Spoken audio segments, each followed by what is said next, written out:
اللہ تعالیٰ نے وہم نکالا ہے. اللہ نے پوچھا کہ تجھے مسئلہ کیا ہے, تو اس نے کیا جواب میں کہا تھا؟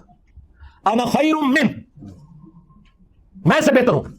تو نے مجھے آگ سے پیدا کیا, اسے مٹی سے پیدا کیا. اس نے یہ تو کہا ہی نہیں ہے کہ اے اللہ میں تجھے سجدہ کروں گا, اس کو نہیں کروں گا. یہ تو جھگڑا ہی نہیں تھا.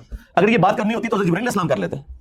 اور بھائی توحید کا مطلب یہ ہے کہ اگر اللہ تمہیں یہ حکم دینا کہ کسی جانور کے آگے بھی جھکنا ہے تو ہم جھکیں گے. اللہ کا حکم ماننا رحمانی توحید ہے, اور اللہ کا حکم نہ ماننا شیطانی توحید ہے. تو شیطان نے اللہ کی حکم عدولی کی تھی اور آدم کے مقابلے پہ اپنے آپ کو کھڑا کیا تھا, اللہ کو نہیں کھڑا کیا اس نے. لیکن یہ جاہل لوگ اپنی شیطانی توحید کو بچانے کی خاطر جان بوجھ کے آپ کو اکثر یہی کہتے ہوئے نظر آئیں گے کہ جی پیغمبر کی تعظیم سے انکار کر دیا تھا. آگے بھی چلو, پیغمبر کی تعظیم سے انکار کر کے ایک بابا کھڑا کیا تھا جو خود بابا تھا, وہ بنا ہوا اپنے آپ کے اندر. اللہ کے مقابلے میں نہیں بات کر رہا تھا, وہ کہہ رہا تھا میں اس سے بہتر ہوں. اور تم لوگ بھی یہی کر رہے ہو, تم نے اپنے بابوں کو پیغمبروں سے بڑھایا ہوا ہے. جو بابوں کی توحید ہے وہ ہے شیطانی توحید, اور جو پیغمبروں کی بتائی ہوئی توحید ہے وہ رحمانی توحید.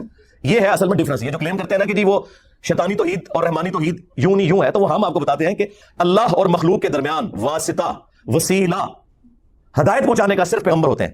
جو پیغمبر تعلیمات بتائیں گے وہ رحمانی ہوگی. پیغمبروں کے سوا جو کوئی بھی اور بندہ, خواہ وہ پیغمبروں کے نام کے اوپر دھوکہ دے, وہ شیطانی تعلیمات ہوں گی اگر وہ پیغمبروں سے ٹکرائیں گی. ہاں اگر پیغمبروں کی تعلیمات کے مطابق ہے اور اس کو وہ ایکسپلین کرتا ہے مختلف مثالیں دے کر تو وہ جائز ہے, لیکن بالکل اس کے اپوزٹ رزلٹ نکالنا, یعنی آیت تو پڑھنا ایاک نعبد و ایاک نستعین اور اس کی تفسیر میں لکھنا کہ یا علی مدد بھی ثابت ہوتا ہے, عبد القادر جیلانی کو پکارنا بھی ثابت ہوتا ہے, یہ تو بالکل 180 ڈگری رزلٹ ہے نا. تم اس کی اولاد ہو جس نے ان قریب مر جانا ہے. اکیلا زندہ رہنے والا صرف اللہ ہے. تجھے جب بھی کوئی مصیبت ہو, جب بھی پریشانی ہو, صرف اسی اللہ کو حسن پکارنا. اور میرے بیٹے حسن یاد رکھنا, اللہ کا دربار وہ درگاہ ہے جس نے اپنا کوئی دربان بھی مقرر نہیں کیا. تم ڈائریکٹ اللہ سے مانگو. اگر مولا علی مولا حسن کو نہیں کہہ رہے کہ منو چھپا میں وسیلہ اور توسل, تے باقی سارے بابے تے شرع کوئی نہیں. یعنی یا علی مدد کو اگر توسل کے نام پر دھوکہ دینا تھا کسی نے, شیعہ نے یا بریلویوں نے, تو اللہ کے بندو مولا حسن کو بتایا جاتا نا. قرآن میں 40 کے قریب دعائیں آئی ہیں انبیاء کی, کسی میں کوئی وسیلہ توسل نہیں ہے. اور وسیلہ اور توسل تو یہ ہے کہ اللہ کے نیک بندوں سے دعا کروائی جائے, ان کی دھونس لگانا اللہ کو, ان کو پکارنا اور کہنا کہ جی وہ اللہ سے دعا کریں گے اور ہمارا مسئلہ حل ہو جائے گا. جی دنیا میں موجود ہو تو ضرور کروائیں. لیکن عبد القادر جیلانی وہاں بغداد میں دفن ہے اپنی قبر کے اندر, اور میں انہیں کہوں کہ مجھے پانی پلا دیں, وہی بات وہی جملہ صرف کوآرڈینیٹس بدلنے سے شرک ہو جائے گا, کیونکہ میں نے انہیں دعا میں پکار لیا. ہاں وہاں زندہ بیٹھے ہوں, میں فون پہ کال کروں اور میں کہوں کہ حضرت نیسلے کی 2 بوتلیں بھیج دیں کسی مرید کے ہاتھ, تو بالکل جائز ہے. اس طرح کا وسیلہ اور توسل تو بالکل درست ہے. لیکن جو آپ نے کلیم کیا ہے یہ تو امت کو آپ نے شرک کی طرف لگا دیا. اگر یہ چیز آپ کی مان لی جائے تو اس پلانٹ ارتھ پہ سب سے بڑا اگر کوئی مشکل کشا ہے نا مخلوقات میں تو وہ سورج ہے. سورج کی وجہ سے زمین پہ زندگی آباد ہے.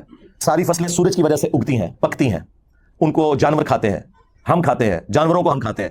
یہ سب کا سب نظام, دنیا میں ہواؤں کا چلنا, بارش کا برسنا, گلیشیئرز کی فارم میں پانی کا سٹور ہونا, پھر سورج کی تپش سے اس کا پگھلنا اور وہاں تک پہنچنا بھی ایویپوریٹ ہو کے سمندر سے, یہ سب کچھ سورج کی وجہ سے ہے.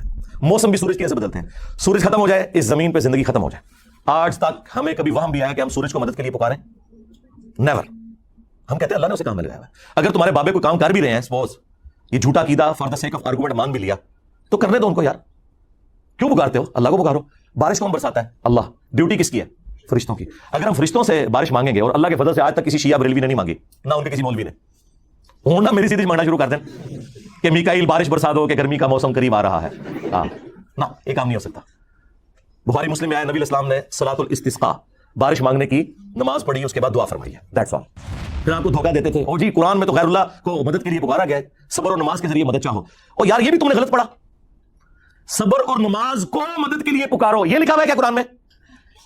یا وَاسْتَعِینُوا بِالصَّبْرِ وَالصَّلَاةِ, صبر اور نماز کے ذریعے مدد مانگو.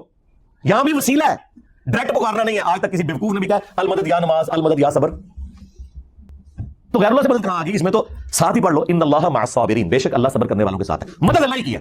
جو صبر کرے گا, نماز پڑھے گا, اللہ اس کی مدد فرمائے گا. اس میں نماز اور صبر کو وسیلے کے لیے استعمال کیا گیا, نہ کہ انہیں استغاثے کے لیے. سمجھ رہے آپ بات میری؟ سمجھ رہے نا؟ ہاں.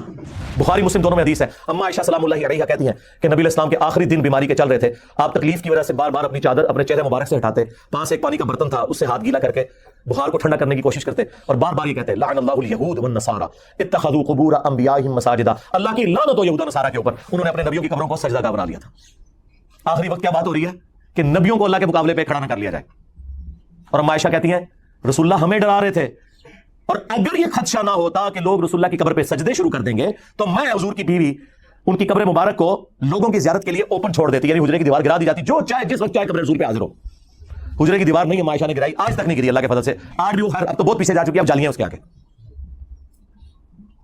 اما عائشہ کو تو کسی نے نہیں کہا کہ حضور نے کہا تھا مجھے تو تم سے شرک کا خدشہ ہی نہیں ہے، تو آپ آخری وقت میں اس کو شرک سے کیوں لیٹ کر رہی ہیں؟ اس زمانے میں کہانیاں نہیں ہوتی تھیں. وہ میری ویڈیو دیکھیں، مجھے تم سے شرک کا خوف نہیں. حضور نے اسپیسیفکلی صحابہ کرام کے بارے میں کہا تھا، اور صحابہ کے پیٹرن پہ صرف ایک جماعت قیامت تک شرک سے محفوظ رہے گی، یہ میں مانتا ہوں. ایک جماعت جس طرح کہ بنی اسرائیل پوری کی پوری گمراہ ہوگی، یہ امت پوری گمراہ نہیں ہوگی. اس لیے حضور نے کہا تھا مجھے اپنی امت سے شرک کا خوف نہیں کہ یہ ساری مشرک ہو جائے. باقی وہ ویڈیو آپ دیکھ لیں. حضور تو صحیح بخاری میں حضرت عمر کہتے ہیں میں نے منبر پہ حضور سے خود سنا ہے کہ دیکھنا میری شان کو اس طرح بلند نہ کرنا جس طرح نصارہ نے اپنے پیغمبر کو بڑھا دیا تھا، عیسیٰ ابن مریم کو. میں اللہ کا بندہ اور اس کا رسول ہوں، مجھے اللہ کا بندہ اور اس کا رسول ہی کہنا.